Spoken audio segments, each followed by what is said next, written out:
오늘은 공의 주제를 살펴보는 7번째 시간으로 지도자와 공의에 대해서 살펴봅니다.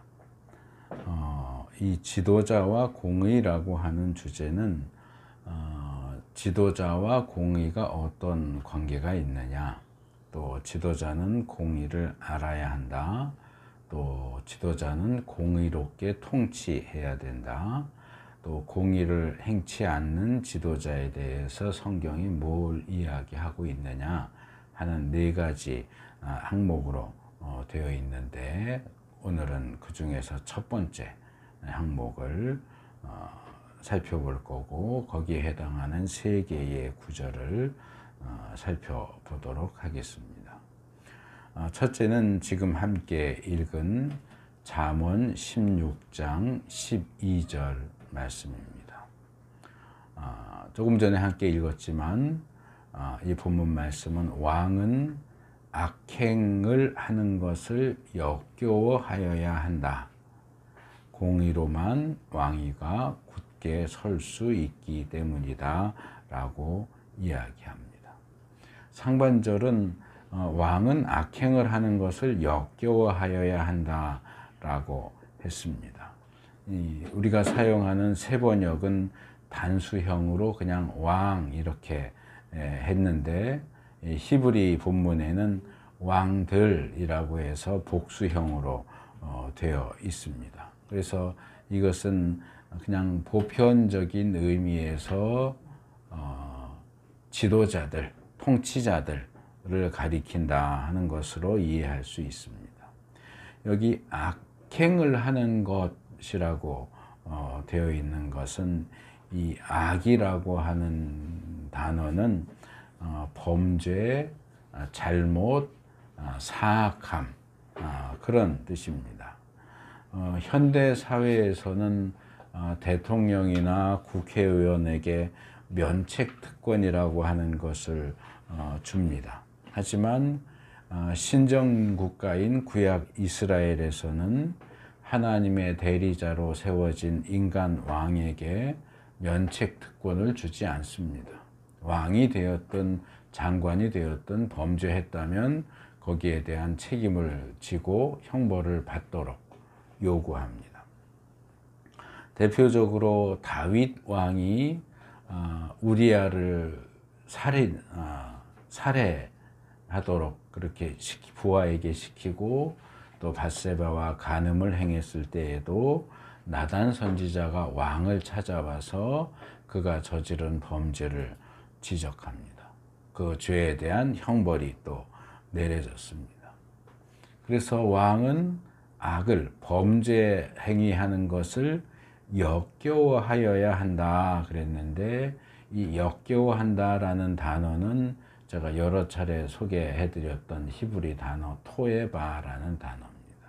이 토에바는 구역질 나는 것, 가증한 것, 혐오스러운 것, 몹시 싫어하는 것을 가리킵니다. 그러니까 왕은 범죄 저지르는 그 일을 구역질 날 정도로 싫어하고 혐오해야 된다. 왕이라는 그 권세의 자리에 올라가 있다고 해서 그 권세를 사용해서 범죄를 저지르고 사사로운 이익을 취하고 백성들을 힘들게 하고 그런 악을 저지르는 것을 죽기보다 싫어하는 사람이어야 한다라고 이야기합니다. 특별히 이 토에바라고 하는 히브리 단어는 구약에서 전반적으로 우상 숭배를 하나님이 얼마나 싫어하시는지를 지적할 때 많이 사용되는 단어입니다. 그래서 그런 점을 감안해서 본문을 읽으면, 왕은, 통치자, 지도자는 하나님께서 우상 숭배를 싫어하시고 역겨워하시는 것처럼 사악한 범죄를 싫어하고 역겨워해야 한다.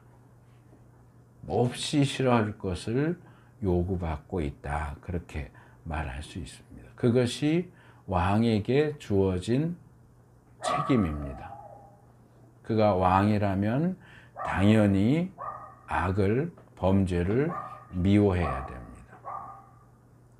하반절은 그렇게 해야 하는 이유를 이렇게 얘기합니다.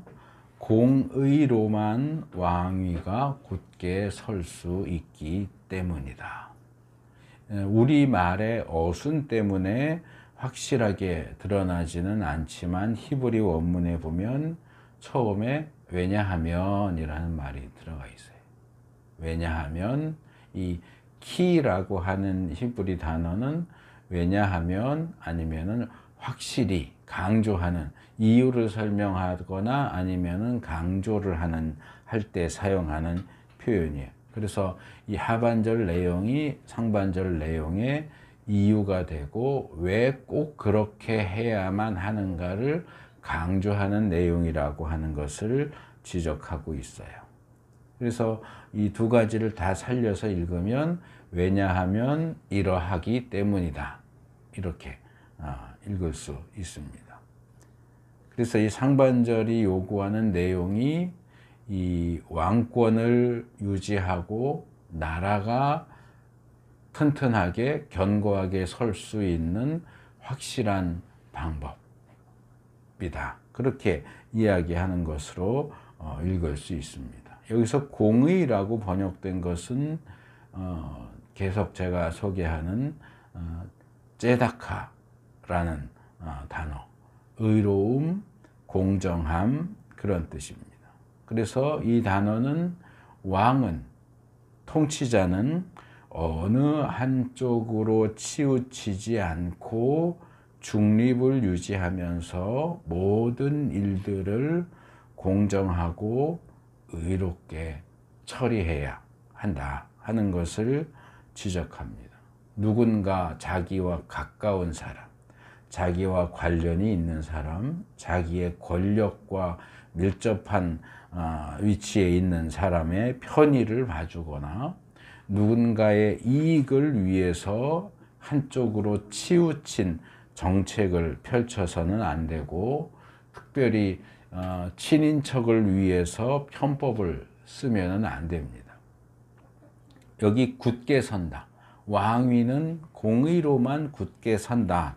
그랬는데 이 굳게 선다라고 번역된 단어는 세워진다, 확실하게 된다, 확고하게 된다, 번영한다 그런 뜻이에요.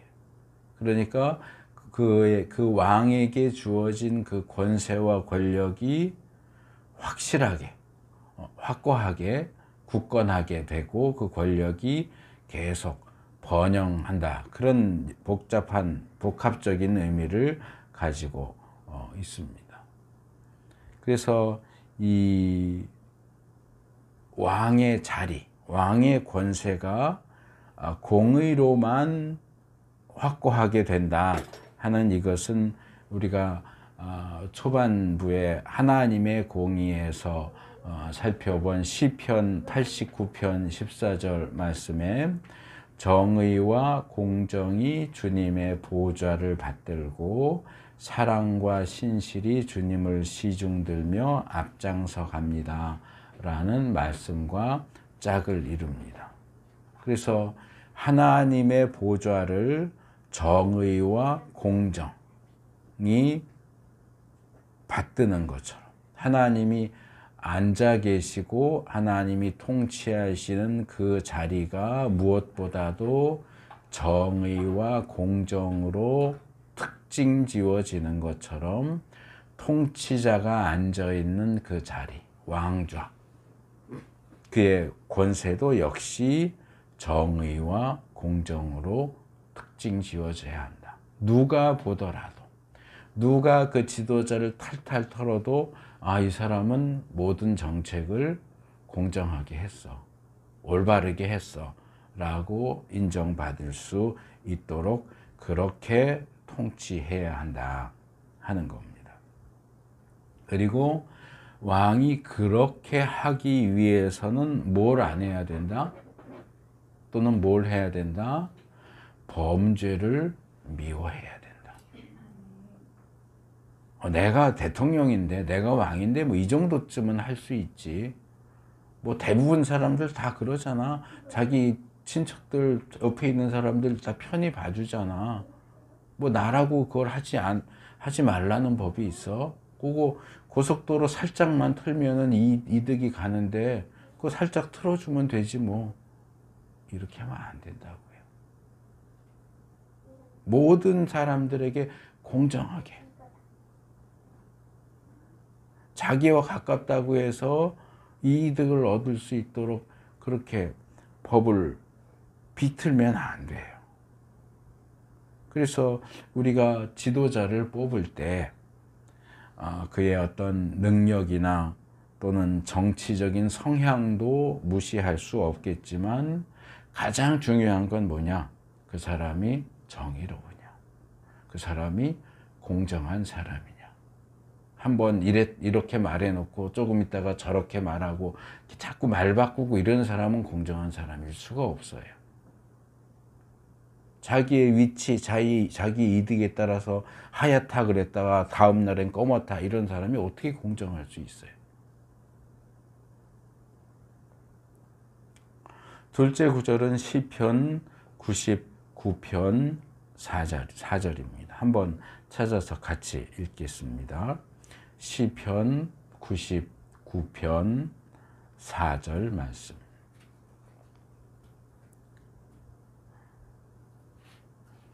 함께 읽습니다.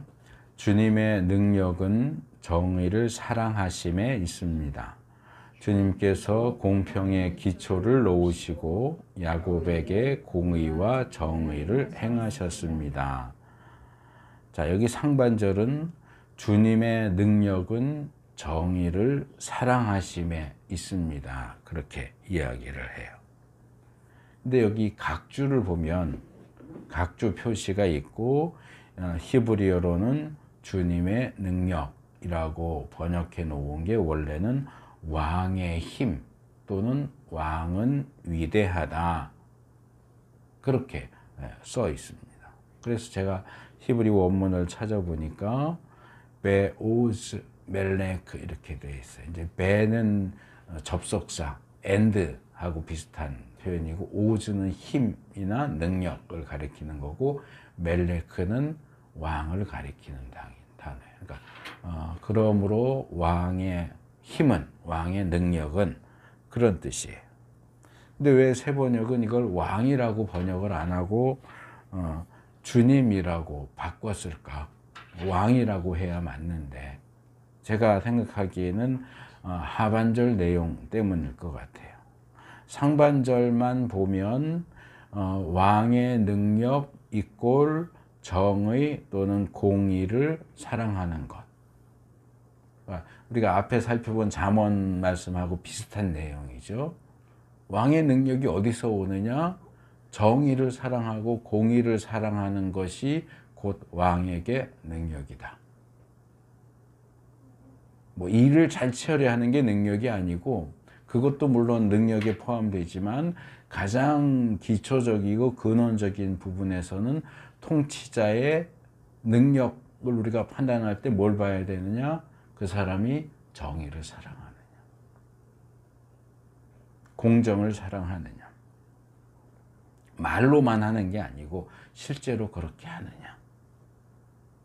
근데 이제 여기서 문제가 되는 건 뭐냐면 이것을 왕이라고 하면 이제 이 중반절 하반절에 보면 그걸 왕이라고 안 하고 대명사를 써서 당신 이렇게 하고 있거든요. 그러니까 당신은 공평의 기초를 놓았다. 공평의 기초를 놓았다. 그리고 하반절에 가면 야곱에게, 이건 이제 이스라엘의 별명이에요. 이스라엘 백성들에게 공의와 정의를 행한다. 그렇게 되어 있어요. 근데 야곱에게 공의와 정의를 행하는 건 왕도 할 수 있어요. 근데 이제 문제는 공평의 기초를 쌓는 일을 왕이 할 수 있느냐. 이 공평의 기초를 쌓는다라고 하는 이 표현은 구약적으로 보면 하나님께서 이 세상을 창조하실 때에 뭐 예를 들어서 땅의 기초를 세운다든지 이런 표현하고 아주 비슷해요. 그러니까 이 세상의 여러 원리 가운데서 공의와 공평이라고 하는 원리를 애초에 누가 세웠느냐? 당연히 하나님이죠. 인간이 공의의 기초를 어떻게 세워요? 인간은 공의롭다가도 불의하기도 하고 공정하다가도 어떤 편을 들기도 하고 이렇게 불안정한 그런 존재이기 때문에 인간은 공의의 기초를 세울 수가 없어요. 그렇기 때문에 여기 당신이 공의의 기초를 세웠다라고 하면 이거는 하나님을 가리키는 거구나 라고 생각할 수밖에 없어요. 그렇기 때문에 이거를 다시 거꾸로 돌려서 왕의 능력은 정의를 사랑하는 것이다를 그 왕을 주님, 하나님으로 바꾼 것 같아요. 그러니까 하나님의 능력은 정의를 사랑하는 것이고 하나님이 공의의 기초를 세우셨고 하나님이 이스라엘에게 공의를 행하셨다. 이렇게 해석을 한 거죠, 사실은. 근데 저는 이 부분을 굳이 히브리 원문에 왕이라고 되어 있는 단어를 굳이 주님, 하나님이라고 바꿀 필요가 있을까? 이걸 그냥 왕이라고 읽어도 본문을 읽는데 크게 지장은 없다라고 생각을 해요. 왜냐하면 지금 이 세 번역은 신학적인 번역을 한 거예요. 신학적인 해석을 해서 그 해석의 기초에서 성경에 왕이라고 써 있는 것을 이걸 하나님이라고 바꾼 건데 그걸 그렇게 굳이 바꾸지 않아도 된다. 자, 통치자의 능력은 어디서 오느냐? 정의와 공의에 대한 사랑에서 온다. 이것도 오케이. 통치자가 야곱에게, 이스라엘 백성에게 정의와 공정을, 공평을 행해야 된다. 이것도 오케이. 이제 문제가 되는 게 중반절인데 통치자가 공의의 기초를 세울 수 있느냐? 그건 가능하다고 봐요.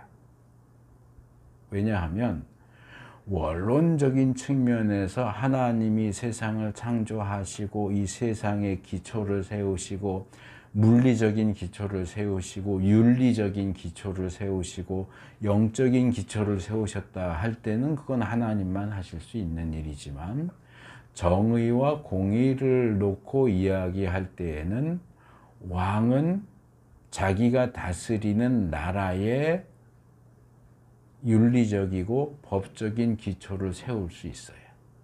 현대사회에서는 삼권 분립이 돼서 입법은 그쪽 파트에서 하죠.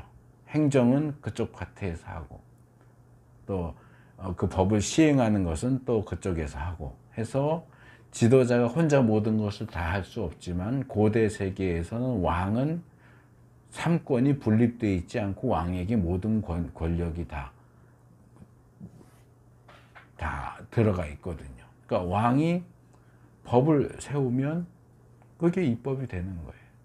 그러니까 왕이 자기 나라와 백성들에게 어떤 법을 세울 것이냐 라고 할 때 공의로운 법을 세워야죠. 그리고 왕은 공의로운 법도 세울 수 있고 불의한 법도 세울 수 있어요. 왕이 폭군이면 자기한테만 이로운 법을 세울 수도 있겠죠.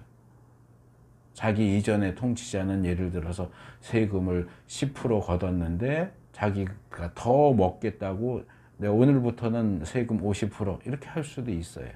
그 누가 뭐라 그래? 왕인데. 그런 점에서 본문을 왕이 공의를 세운다, 공의의 기초를 세운다라는 표현을 어떤 법을 세운다, 입법을 하는 행위로 보면 이것을 왕이 하는 행위로 읽어도 전혀 문제가 되지 않는다. 인간 왕도 법을 만드는 건 얼마든지 할 수 있기 때문에 그래요.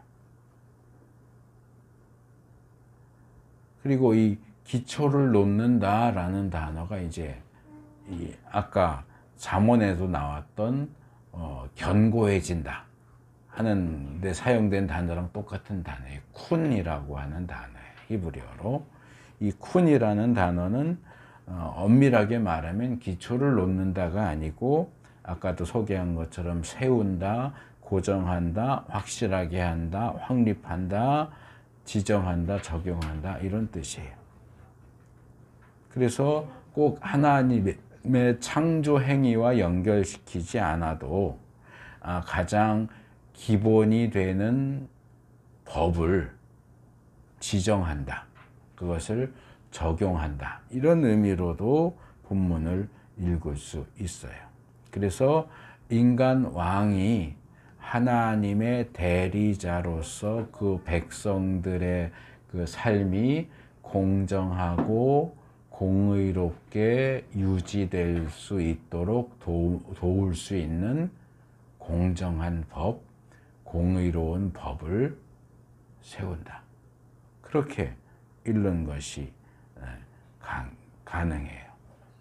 그래서 왕의 가장 핵심적인 역할이 공의를 행하는 것이다 라고 할 때 그 공의를 어떻게 행할 것이냐를 조금 더 구체적으로 들어가 보면 공의로운 법을 세우는 거예요.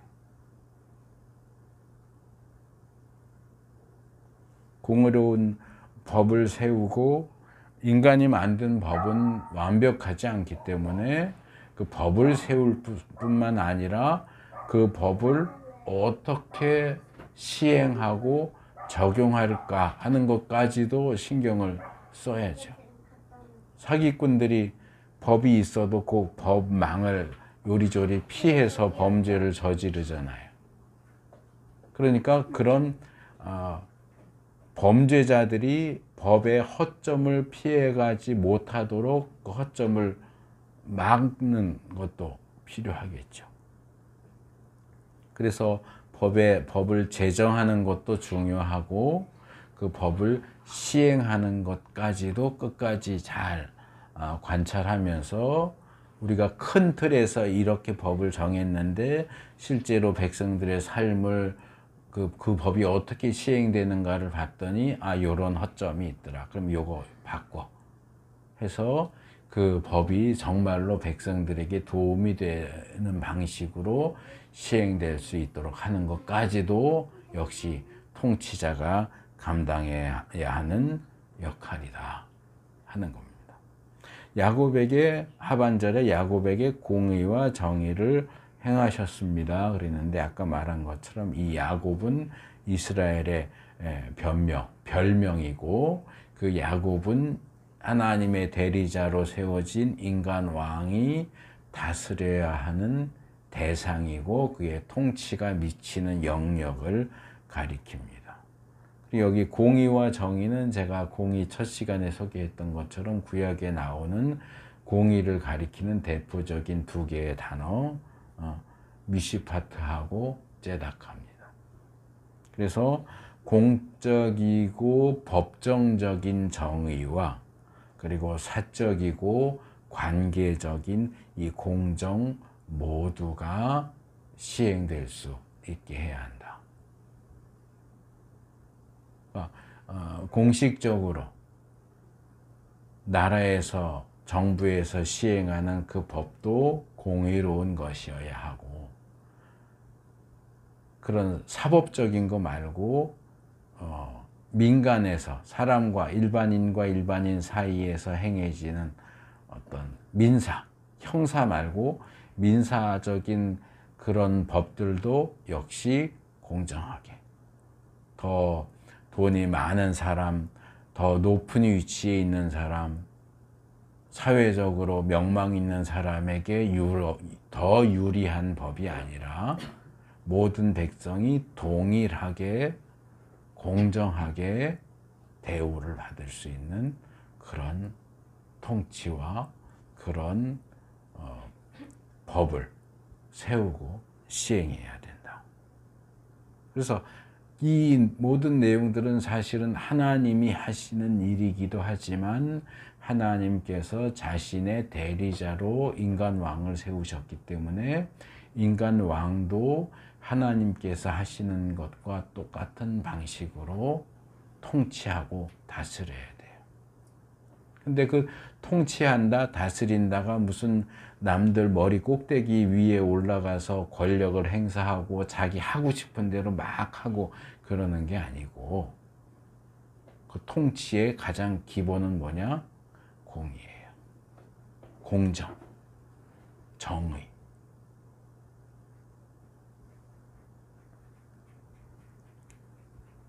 그래서 성경이 통치자에게 뭘 요구하는가 하는 것이 아주 분명하게 나오죠. 세 번째 구절은 잠언 29장 4절입니다. 잠언 29장 4절에는 이렇게 돼 있어요. 공의로 다스리는 왕은 나라를 튼튼하게 하지만 뇌물을 좋아하는 왕은 나라를 망하게 한다. 뭔가 지금 현재 상황하고도 아주 비슷해 보이는 그런 구절인데요. 자, 공의로 다스리는 왕은 나라를 튼튼하게 한다 그랬어요.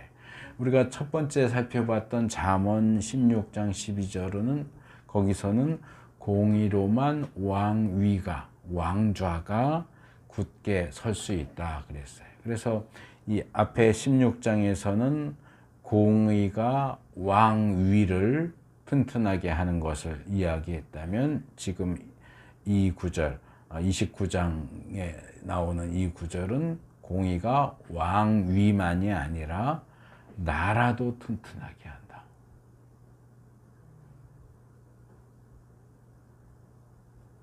기본적으로 볼 때 왕위가, 왕의 권력이 튼튼하면 대부분 나라도 튼튼해져요.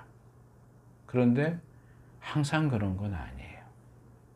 전제국가나 독재국가에서의 그 통치권이 튼튼하면 나라가 튼튼할 수 있을까요? 우리가 뭐 계속 보아왔던 것처럼 북한 같은 독재국가에서 김일성의 그 통치권이 견고하면 북한이 잘 먹고 잘 살까요? 아니요, 그렇지 않아요. 소련도 그렇고 중공도 그렇고 통치자, 독재자의 그 권력이 튼튼해지면 백성들은 죽어나가요.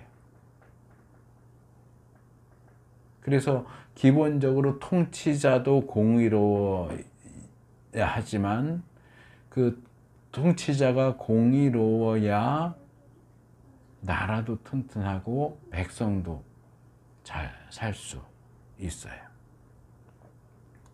그래서 문제가 되는 것은 통치자가 그 권력을 얼마나 확실하게 그리고 튼튼하게 붙잡고 있느냐 하는, 그게 중요한 게 아니라 그 권력을 잡고 있는 사람이 어떤 사람이냐.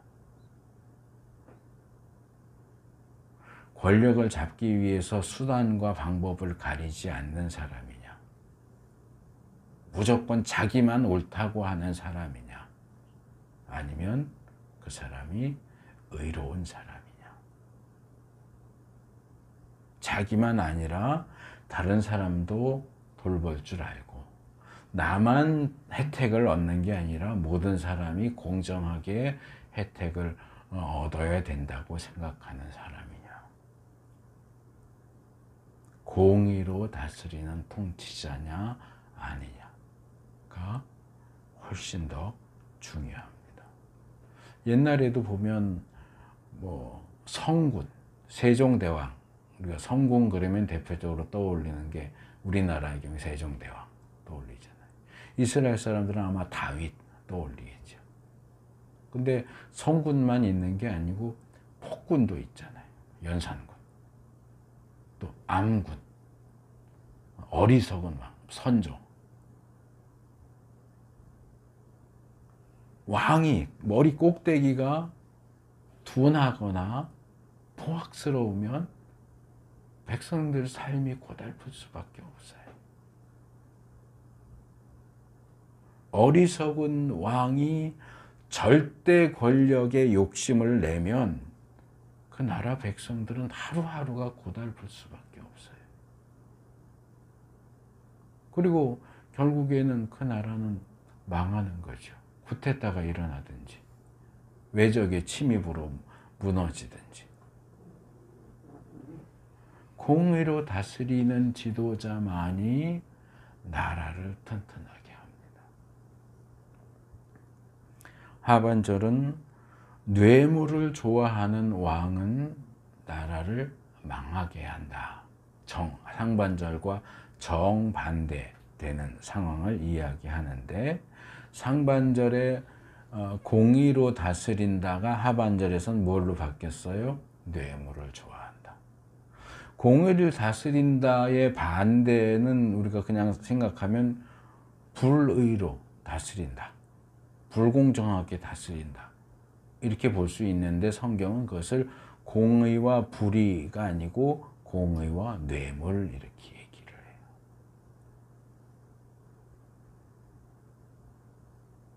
그러니까 하나님이 원래 원칙적으로 요구하시는 통치자, 정치가의 덕목이 공의라고 하면, 뇌물은 이건 장사꾼 같은 마음인 거죠. 자기의 위치를 사용해서 이득을 취하려는.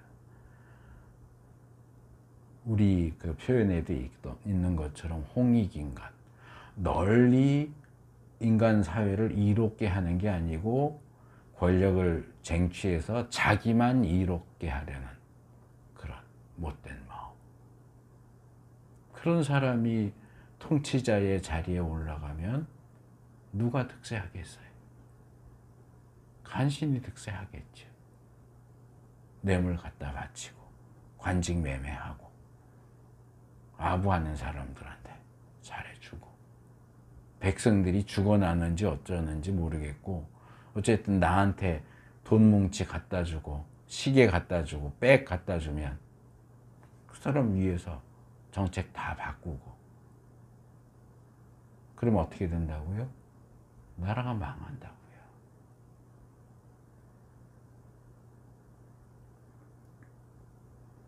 뇌물은 우리가 앞에서도 몇 번 살펴봤던 내용이죠. 뇌물은 무엇보다도 불이한 재물이고 그것을 받는 사람의 판단력을 흐리게 한다 그랬어요. 그래서 재판관이 뇌물을 받으면 어떻게 돼요? 재판을 굽게 한다. 구부러지게.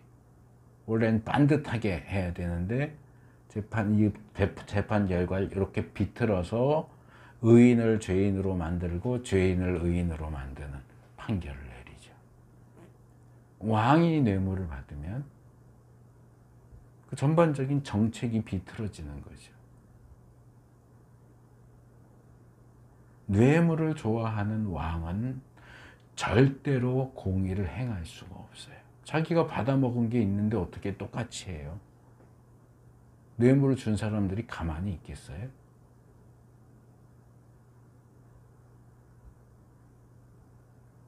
자기가 듣기 좋아하는 말만 해주는 간신을 가까이 하고, 뇌물 받기를 좋아하는 통치자는 어리석은 결정을 내릴 수밖에 없고 어리석은 행동을 할 수밖에 없어요. 근데 옆에서 다 박수 쳐주고 잘한다 잘한다 하니까 자기가 잘못하는 줄을 모르는 거예요. 자기도 모르게 목 졸려서 죽는 거예요. 다 같이 죽는 거예요.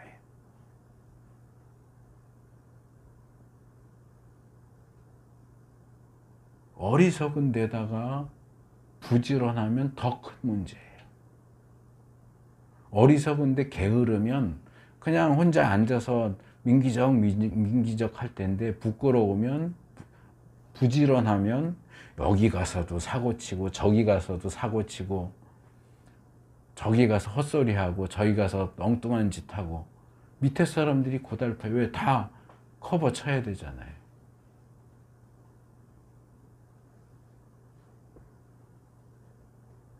바이든 그러면 날리면 했다 이렇게 바꿔야 되잖아요.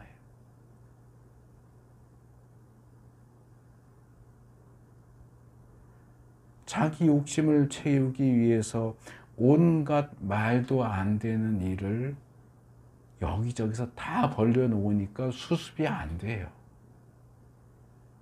그럼 나라의 일을 하고 백성을 위해서 일해야 될 사람들이 지도자 뒷수습하러 쫓아다니니까 백성들의 삶은 다 뒷전이죠. 결국 다 같이 망하고 다 같이 죽을 수밖에 없다. 그게 성경이 얘기하는 원칙이고 원리예요.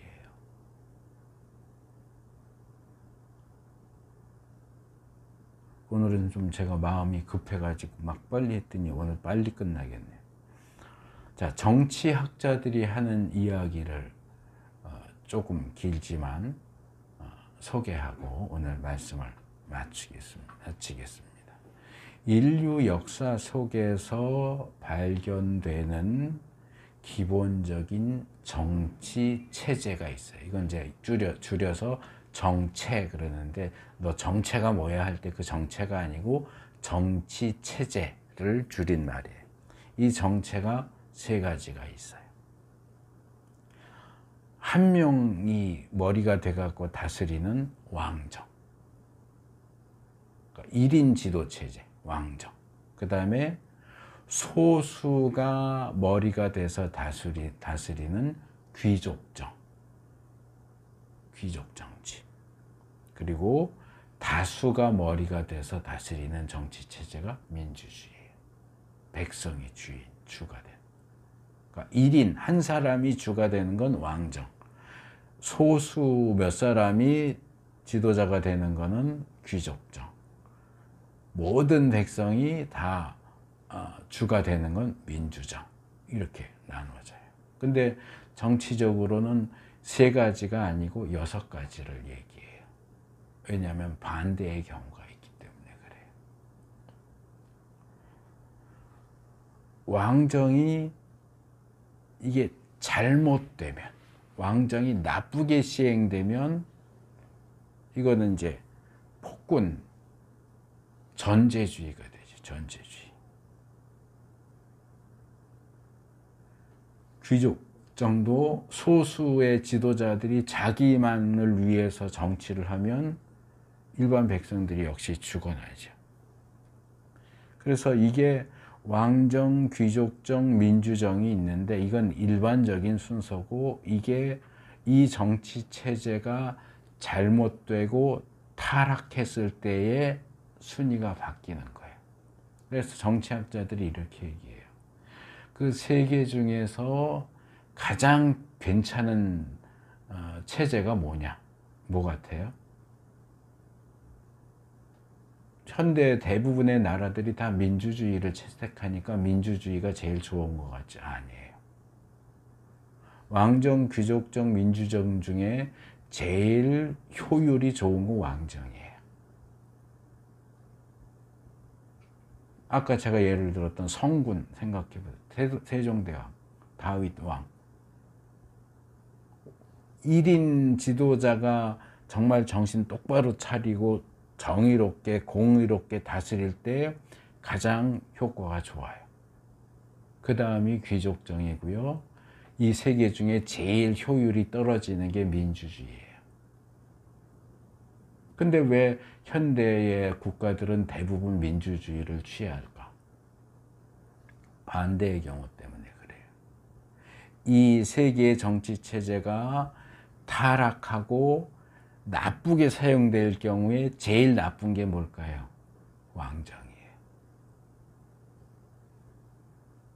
왕이 이게 헷가닥 해가지고 권력을 막 남용하고 하면 그건 아무도 못 막아요.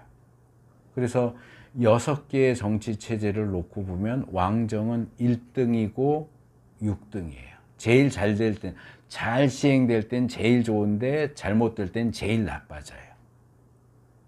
귀족정은 잘 될 때는 2등인데 이게 타락했을 때는 5등이에요. 뒤에서 두 번째예요.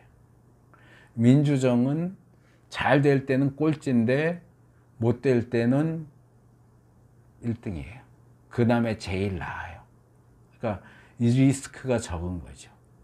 요즘 많이 하는 말로 왕정을 채택하는 건 말하자면 하이 리스크, 하이 리턴이면 민주정을 채택하는 건 로우 리스크, 로우 턴이에요.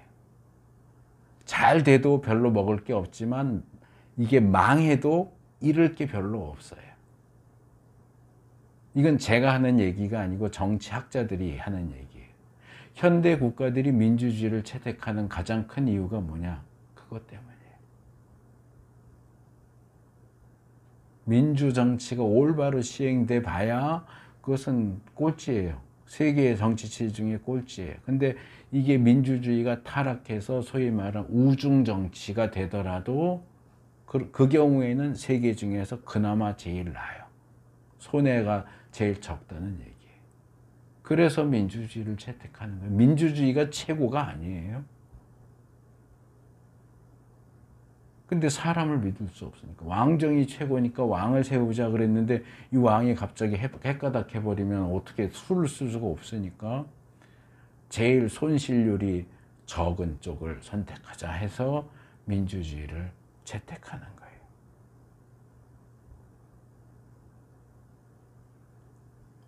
그러면서도 이 민주주의가 잘못 가지 않도록 하기 위해서 여러 가지 장치들을 거기 덧붙이죠.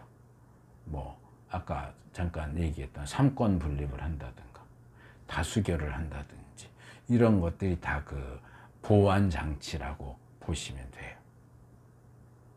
그래서 어떻게든 이게 좀 정상적으로 작동하고 흘러갈 수 있도록 그렇게 노력을 하는 건데, 근데 사실은 가장 중요한 건 뭐냐? 어떤 정치 체제를 취하느냐가 아니고 어떤 사람이 지도자가 되느냐. 왕이 됐든 귀족이 소수의 귀족이 됐든 일반 모든 백성이 됐든 모두가 정의로워야 돼요. 공의로워야 돼요. 왕만 공의로우면 돼요? 백성은 다 썩어 빠졌는데 아니에요. 왕도 공의로워야 하지만 백성도 공의로워야 돼요. 그래서 공의로운 사람을 지도자로 뽑아야 하고 백성들에게 공의를 계속 교육해야 돼요. 우리 어렸을 때부터 배웠잖아요. 도덕. 요즘에는 도덕을 배우는지 모르겠는데 제가 국민학교 다닐 땐 도덕이 있었어요. 어른을 보면 인사하는 거다. 나만이 아니고 다른 사람에게도 배려해야 돼. 이걸 어려서부터 계속 교육을 해서 무엇이 공정한 거고 무엇이 정의로운 거고 무엇이 공인지를 계속 백성들을 가르쳐야 돼. 근데 그 백성들을 가르치는 일도 누가 해요? 그것도 윗대가리들이 해야 되는 거예요. 대통령이 해야 되고 장관들이 해야 되고 그 공의와 관련된 교육 정책을 잘 세워서 이상한 거 만들어서 쇠뇌시키지 말고 상식적인 공의를 계속 백성들에게 가르쳐서 온 나라가 지도자건 백성이건 모든 백성이 공의에 대한 올바른 견해, 의식, 생각을 가질 수 있을 때 정말로 나라가 튼튼해지고 부강해질 수 있어요. 근데 우리가 쭉 살펴본 것처럼 제일 중요한 건 누구냐? 지도자예요. 우리가 이제 앞으로 나중에 뭐 시간 한참 지내야 되겠지만 열왕기나 사무엘서나 열왕기 보면 계속 나오는 게 뭐예요? 누가 왕이냐에 따라서 이스라엘을 왔다 갔다 해요. 지도자가 누구냐가 굉장히 중요한 거예요. 근데 왕은 뭐 성경에는 특별한 경우를 제외하고는 사람이 세우지 않아요. 북이스라엘 이제 쿠데타 일으키면 지가 왕이 되고 이러는 경우가 있지만 정통적인 그 남유다 왕국 같은 경우 하나님이 세우신단 말이에요. 근데 오늘날은 하나님이 너 대통령 이렇게 시키는 게 아니라 우리가 뽑잖아요. 투표해서 대통령을 뽑잖아요. 그러니까 잘 봐야 돼요. 이 사람이 공의로운 사람인가, 정의로운 사람인가, 올바른 사람인가. 그래서 지도자를 위해서 정말 기도를 많이 해야 되고요. 정말로 신중하게 뽑아야 됩니다. 지역, 정당, 사상, 그 어떤 것보다도 그 사람이 공의를 추구하는 사람이냐. 제가 흔히 받고 말하는 것처럼 하늘 무서운 줄 아는 사람이냐 하는 것이 가장 중요한 기준입니다. 또 우리가 지도자에 대해서 살펴봤지만 한 나라의 지도자만이 아니라 우리가 가정에서 가장일 수도 있고 직장에서 상사일 수도 있고 또 어떤 모임에서도 또 지도자적인 위치에 있을 수도 있고 하기 때문에 이 말씀을 우리 자신에게도 적용시켜서 우리 자신을 돌아볼 필요가 있습니다. 2명, 3명이 모여도 그 점에서 리드하는 사람이 있잖아요. 그 사람 지도자예요. 그럼 나는 내가 리드하는 입장에 있을 때 나는 공정하고 공의롭게 말하고 행동하는가? 내가 이 사람에게 이렇게 말하고 이렇게 행동하는 게 과연 올바른가? 돌이켜보고 정말 하나님이 우리에게 요구하시는 공의를 추구하는 삶을 살아가는 우리 모두가 될 수 있기를 축복합니다.